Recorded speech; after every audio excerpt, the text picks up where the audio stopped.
The Bird's Song by Vivian Goldson.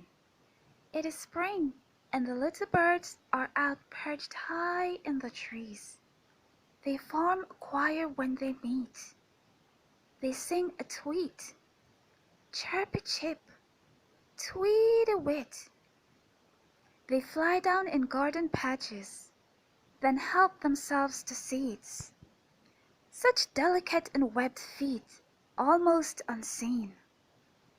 The happy songs as they fill their tiny beaks. Chirpy-chip, tweety-wit. Their vibrant feathers soft as saint. Attentive eyes fixed as they feed. A stunning picture they paint. Exquisite flock adds a scenic view.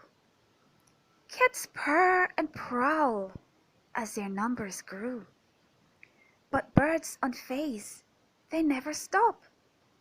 They sing their songs and feast on crop. And this was their symphonic skit. Chirpy-chip, tweet-a-wit.